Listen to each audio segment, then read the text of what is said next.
Anthony Melchiori, so great to see you today, Thursday, April 7th, 2022. It is great to be seen. I love seeing you. I'm Anthony. Welcome to No Vacancy Live. That's my friend Glenn. You're watching the #1 show in hospitality.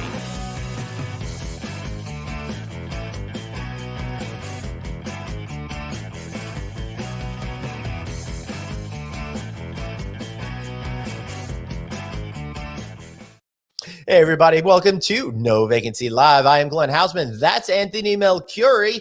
Welcome to our fourth show of the week, which I'm sure is going to be a good one. Anthony Melchiori, how are you today, my friend? I am well, my friend. Yeah.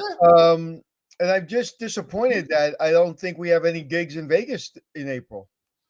No, we don't have I any. am going to Alabama, though. Oh, I know you're going next week. Alabama. Our friend Anthony is nice on Air Base. the Air Force Hall of Fame. Oh, yeah. Well, amazing. let's not talk too much about it. But I'm shy and I know. I don't want to embarrass you, but I'm super proud of you. That's an amazing accomplishment, Anthony. So I'll tell you what. I will change topics. This is not the most exciting thing I'm doing today because right after that, I'm going for a urology appointment. So I'm going to have a very special encounter. And I can't wait for that. So I got that. But then after that, I'm going to a SCAL meeting tonight. I'm going to Fogo de Chão. And I'm going to eat a lot of meats on skewers. So that's going to be exciting. I got nothing. Urology and skewers, I got nothing. Yep. You know what I got? I got a word from our friends at Ideas. Take a look at this.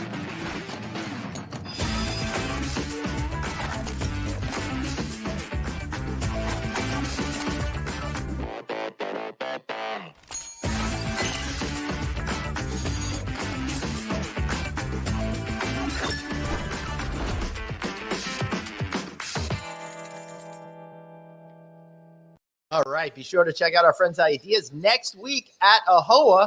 I'll be broadcasting there live. Anthony will be coming from the universe because he's going to be in Alabama.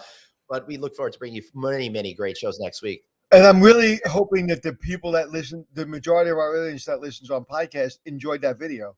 Yeah, I hope so too. It was a good little soundtrack for them. But yeah, I see your point there. So ideas, go to ideas.com, ideas.com. How's that? That'll take care of that part of it. Now, Anthony, we've been covering a lot of big picture issues here in the hospitality industry. Everything that's going up from the executive level, the management company level.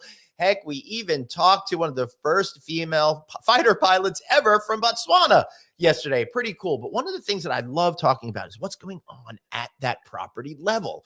You're a property level guy, and so many things are changed. I think we need to talk a little bit more about that. Kind of like you and I, we just did a conference call. We're going to do an event in May. Yeah. And we're going through the questions of what we're going to talk about. Mm-hmm. And all the questions that we're going to talk about are all the issues that we're going to discuss today. Yeah, and the good part is our guest, Vimal Patel, CEO of Q Hotels, will give us all the answers we need to sound smart next month when we are at the speak for yourself. I will not sound smart. No matter how sorry, I didn't mean to offend you, but here's somebody hopefully we won't offend too much today. Vimal Patel of Q Hotels out of Louisiana. So great to see you, my friend. Nice to meet you guys. Glad to have you on the show. Yeah, it's exciting. It's exciting for you to be here. Now, Anthony, you should know Vimal has been out there. He has been really working hard to bring the issues that that are being faced at the property level and beyond at the management company level around the nation. Check this out. I know you guys listening can't see this, but here's his picture of him on Fox Business. Look at you. And stuff like that, talking about that, right? Yeah. So, in this particular incident, you're talking about supply chain issues affecting hospitality operations and hotels. I think that might be a good place for us to get started. What are you seeing right now when it comes to that supply chain? Oh, nightmare. Currently the situation is so bad that, as you know, first of all, that we had 6 properties that were shut down. So from the hurricane, and we barely got 2 open. Right. You still have a couple closed right now. 4, in fact, right? 4. So the trying to get supplies, trying to get the rebuild going, trying to order the FF&E and the soft goods, and trying to get a lot of this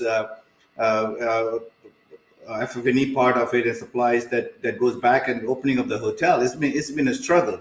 As a matter of fact, right now, one of the properties that we paid down the deposit back in October, Right. we're still struggling to get an ETA on the shipment that when it will ship, and our one floor that is completely out of order, even though we managed to open the second hotel. Oh yeah. But Yeah. we have no idea when we would ever get those case goods.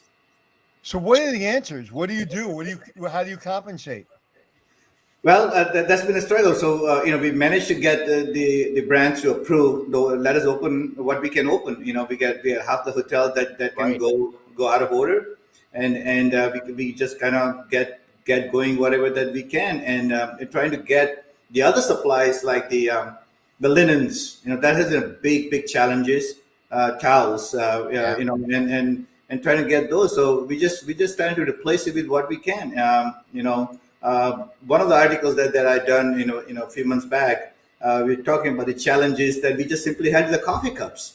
Right. Wow. And yeah, we had to get these 8-ounce coffee cups without lids, and there was no lids available, and the guests were getting upset. So what do? You just like go to like McDonald's where you get your own coffee and just take stack of cups and go look over there and run?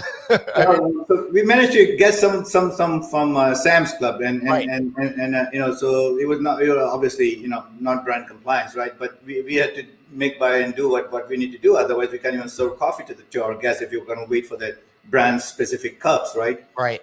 And so one of the guests got very frustrated because we had no lids, and got upset with the front desk, and there's whole another challenges dealing with the staff and the guest experience. But yeah, the supplies, we had placed orders back in, as I said, October, Right.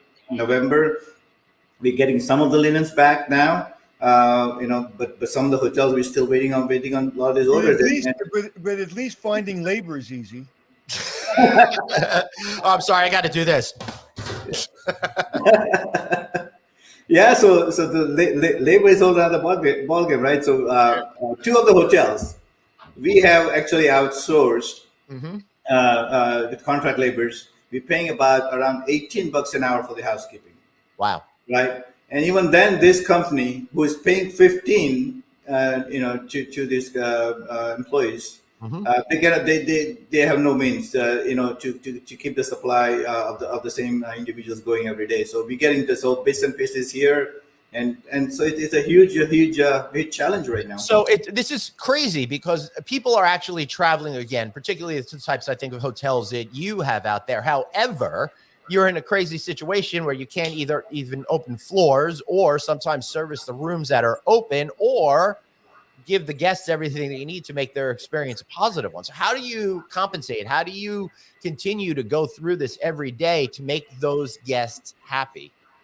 So the biggest thing is the communication part of it, and getting the expectations down, communicated from the beginning, from the arrival, throughout the hotel, especially with the housekeeping services, breakfast hours, and having some of the supplies set up at the behind the desk. That does not satisfy all of them, but at least we are communicating and letting them know upon check-in, upon arrival, Right. that hey, we won't be providing this. We won't have the housekeeping daily services. If you need, you can contact the day before, and so forth. With breakfast hours, we have limited hours. So we kind of communicate that as well, and to go bags, and so the key protocol has been for the entire management staff at the hotel would be to communicate, let the guests know, so the expectations are tapered off in regards to what that was pre-pandemic. So that's we kind of navigate through that. Obviously, that's not make everybody happy, but at least they're well aware of it. Right. That makes sense. So, Suhair Salim, I hope I pronounced your name right, Suhair. So, do you believe it's mainly the labor that's causing the supply chain crisis, or is the lack of physical supply? And I guess it really depends on what the product is and where it's coming from. What do you say, Vimal? Right. Yeah. So it's absolutely. Yeah. So in my instances, in my experience, what I'm experiencing, the reasoning that I'm getting from my vendors and suppliers is that they simply cannot get it from the overseas. They're stuck at port. Can't get the truck drivers to haul it in, right? And so it's the chicken and the egg thing, where the supplies are coming in, but then there is no transportation, Right. and then the labor issues comes into play. In some instances, like a lot of these products that are made in China, and China got back to lockdown again, the factories are closed and shut down again. So, Right. so now the production is not there anymore. So a lot of this dependency that we have overseas also is causing these issues between the pandemic, labor issues, and supplies and transportation. That's really rough, and the issues are compounded because things are now also starting to cost more, right? How is that affecting you as a management company at the property level? Yeah, so we have seen drastic increase in just the operating costs alone. With the if you discount the labor and not take that into account, just supply cost alone has gone about 25-28%, Right. And just within this last couple of months. And so we had communication with our management team and sales that we got to have to raise the rates. There is no other way that we can continue to operate within the same rate structure that we have been working through. Yeah. And what's interesting is as all this is swirling, right? Labor cost is up. Finding labor, usually if labor cost is up, that means people are working and we just got to pay them more. So labor cost is up, but you can't find anybody to pay them. And that's number one. Number two, supply chain issues and inflation is causing all kinds of problems. Then put on top, in some markets, we're busier than ever, and we're giving the least services we've ever given, but we're still expecting the highest rates guests have ever paid. Fix that problem. And could you do it by the end of the show, please, Vimal? Yeah, and absolutely, you're right on the money. So the occupancy is increased, right? And so what do you do? How do you provide that service? Right. You have to increase the rates to meet the demand. So just give you a hard reality right now. We just had a renewal of our insurance costs. Right. Okay. So pre-pandemic 2020, March is when our renewal was. So right before the pandemic shut down the hotels, we renewed it for our 8 hotels at about $420,000. Right.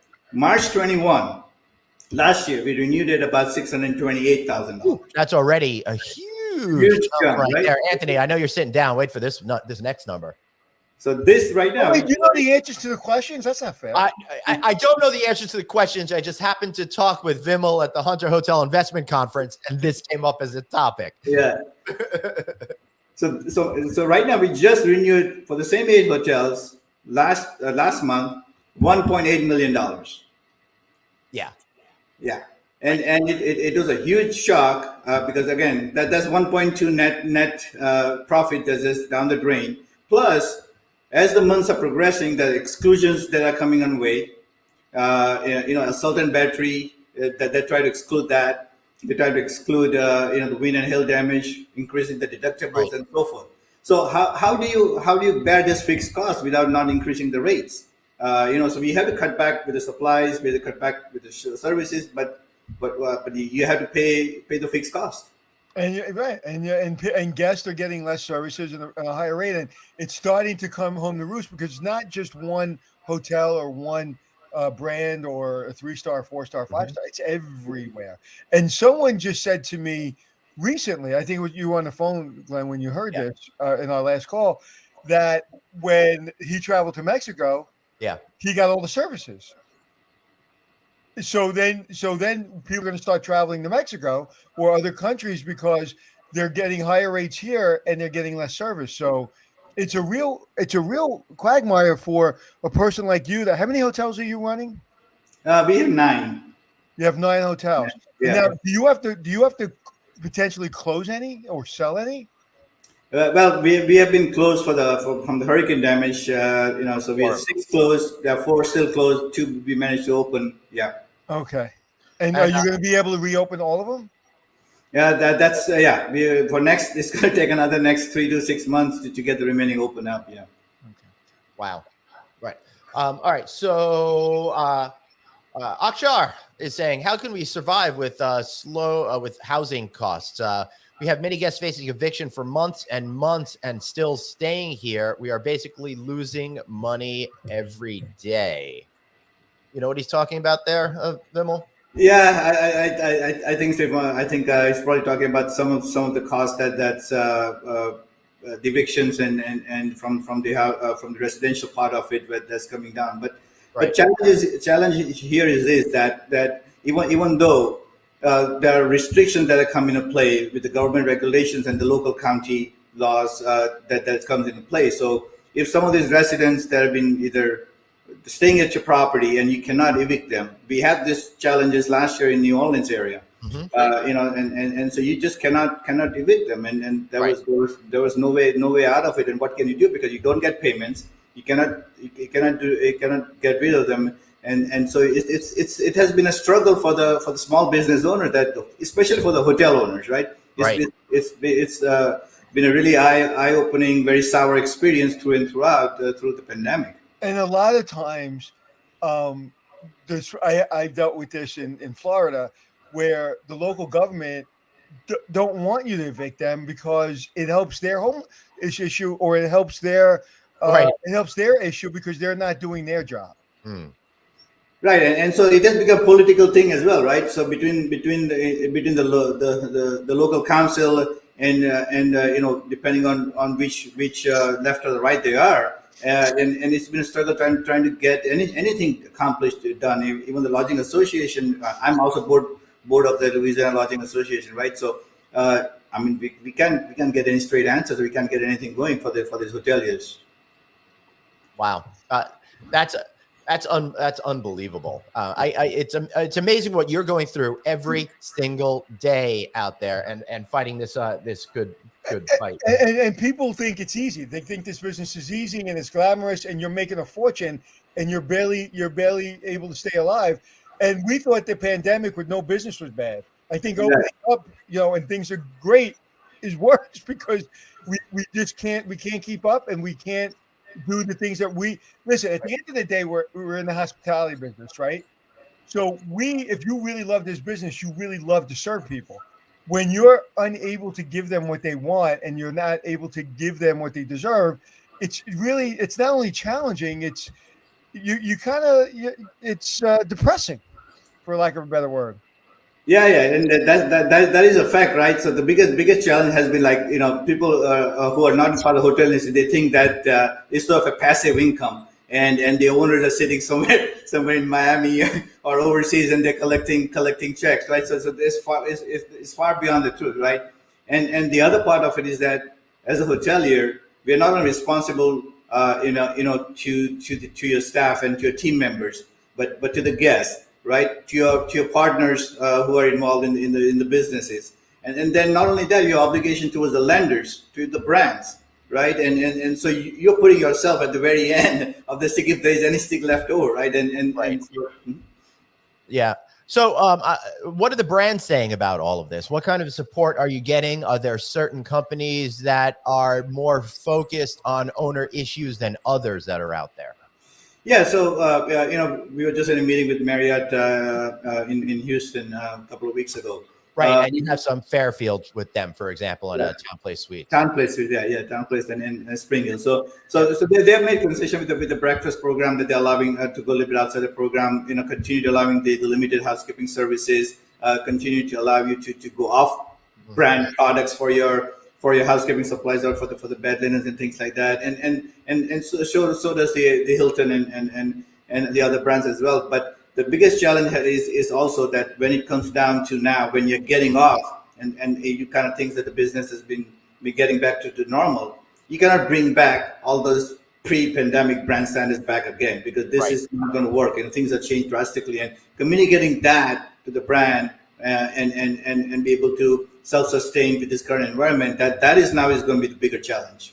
I think there's a great opportunity for everyone to reevaluate the breakfast offerings. And I think you're getting to that with part of what you're talking about here. Because for those of you who aren't aware, since I think the 1990s, we've seen an ever-increasing escalation of the breakfast wars. You've got a muffin, I've got a cinnamon roll, right? And it just kind of gone over and over and over. You got a cake machine, I got a waffle machine. Right, yeah. Heck yeah. So now, right, you've created this set of expectations, Vimal, right? Yeah, and that's the hard reality, right? Pre-pandemic, we have one hotel has 42 items on the breakfast menu. Goodness. And that's like outshining some cafe shop that sells for a living, right? Yeah. And yeah, it has gone out of proportions, and this breakfast war is helping nobody. And again, it has to be limited. It has to come down to what it used to be. It's a limited service hotel. We are not full service hotels, and we try to be providing all this buffet and hot items, and the cost keeps going up, and maintaining the customer satisfaction during this breakfast is ever challenging. Yeah, or be in New York and open up a diner right next to your hotel.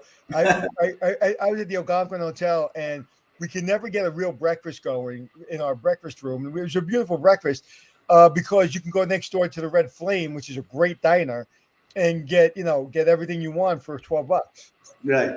But the good news is when we were renovating, it was very helpful because we didn't have food and beverage. But yeah, listen, so what's the light at the end of the tunnel?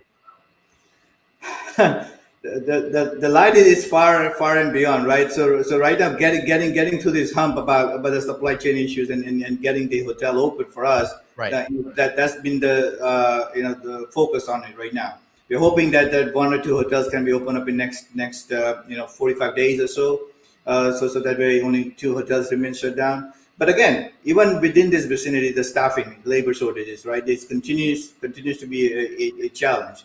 And this is where the brand has to kind of allow us and be mindful of the market challenges and help and assist the owners to kind of go through this Right. turmoil. So in a perfect world, what would you like to see in terms of support for you? More relaxed brand standards, and again, there has to be certain sort of restrictions in essence of just kind of give to the guests, right? And it's been a real hard truth that a lot of the staff members are facing right now when we try to focus the guests are right. Guests are always right. Well, Right. we all know and we all have experienced right now that is not the fact. That No. yeah. No, people are, it seems, angrier than ever. And I'll tell you, Vimal, we saw that time of forgiveness and openness, but it was much shorter than I thought as people were getting out. Now it seems, I don't know, we were cooped up too long. We're all suffering PTSD. I don't know what's happening, but I've never seen so many angry people. And folks at the front desk are on the front lines of this situation. And that's the reality with especially the night auditors, right? So when I lost 2 night auditors at 2 different hotels because the guests got simply so irritated and abusive language and all of that. Right. And this nowadays none of the staff members would want to take it. Well, I think you said something in the beginning it's relevant. You said communication, right? We need to communicate the new standard. We got to communicate at the reservation level, at the front desk level. And we also do run into this problem that we have short labor. So I'm seeing, as I'm going to brands that I typically like, I'm seeing not only the guest upset, but the employees Right. aren't skipping down the hallway, singing and dancing and saying, I love my job. I'm seeing people who are just not completely engaged. I was just at a hotel and I was shocked. A brand that I love, and they're just not as engaged. So your challenge is just, you've got to keep the guests happy with less resources, but you've got to keep the employees motivated because they're seeing that $18 an hour as well. That's good, but my friend at Target's making $23 an hour. Yeah, that is absolutely correct, right? And so the money part is not helping in a sense of retaining Right. the staff, right? There are other factors that goes in it, and so this ongoing until it kind of balances itself out, and we don't know when that is. A lot of times we have to take the staff side and be biased towards the staffing side before we get to the guest side, right? And Right. that's a new hard reality that we all are facing. Well, this is what I think is going to happen. At check-in, we're going to give the guest all the cleaning supplies and the linen and say, we'll take 10% off. Good luck.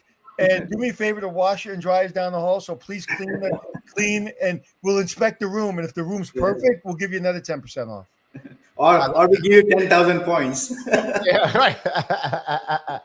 All right. We got a couple of more questions come in here. Suhair has got another one. In your opinion, if a property is under renovations and more than half the rooms are out of order, is it worth closing down temporarily rather than have continuous dissatisfied clientele? Good question.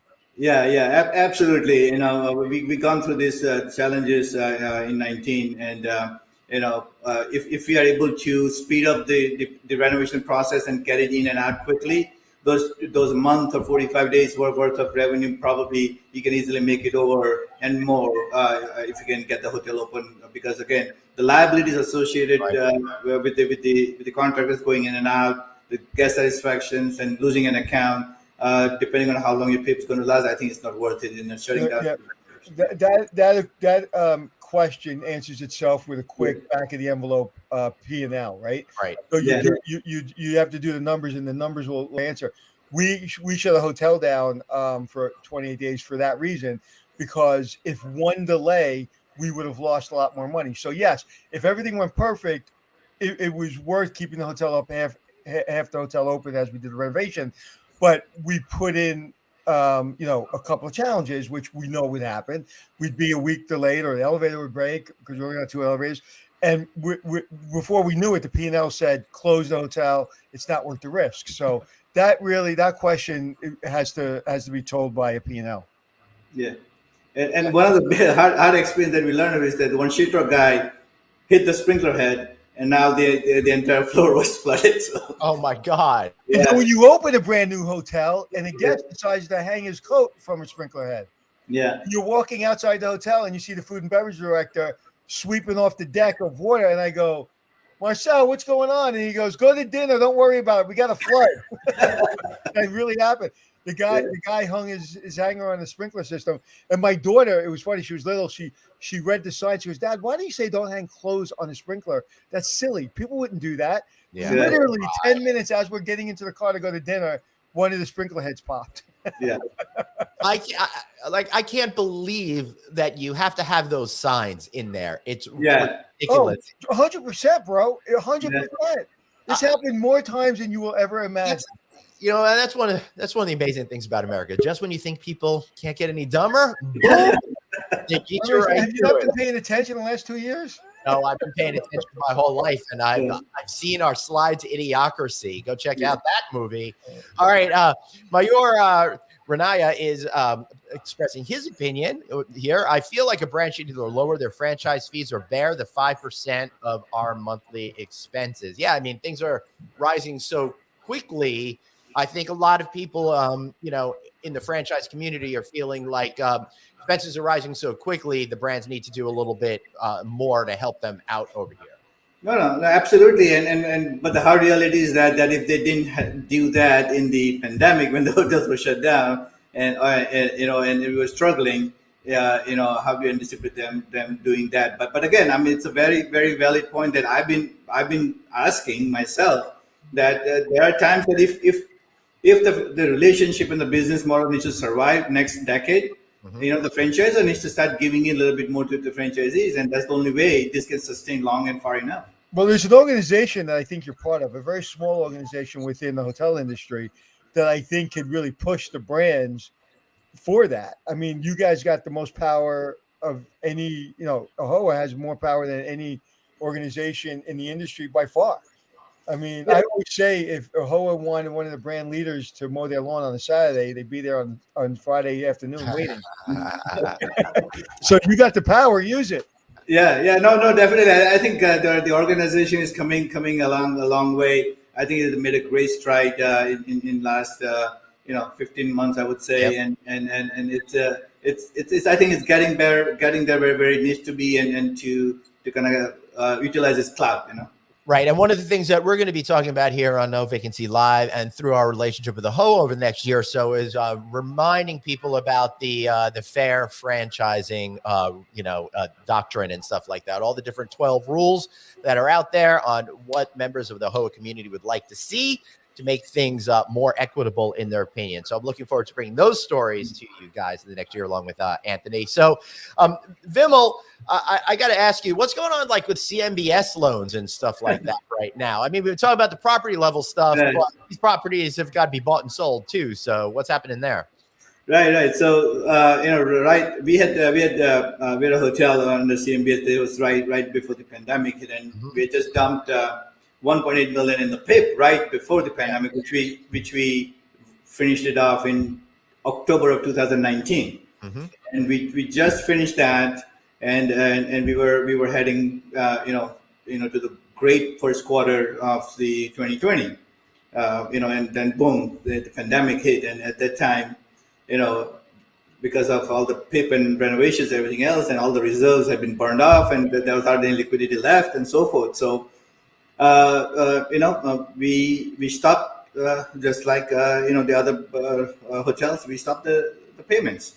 Right. Hold on one second. For those of you who don't know what a PIP is, property improvement plan, it's part of either a typical renovation cycle or something the brands request you to do for specific reasons. Or a famous comedy club that was in Sheepshead Bay, Brooklyn, that all the comedians used to go to, including Dice Clay. It was called Pips. You're welcome.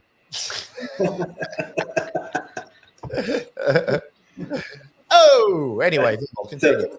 Yeah, so and so we started this communication, with the servicer and so forth. That, hey, that there's no way that we could do this. The hotels are shut down, down to 5-6% occupancy. We had to shut down one hotel right in front of that, the Hampton Inn, and but obviously, with CMBS and special services, they wouldn't budge, and they wouldn't. Right. So we decided that at the end of the day, if we can't afford to pay, we can't afford to pay. We can't be risking the remaining liquidity and risk the other hotels.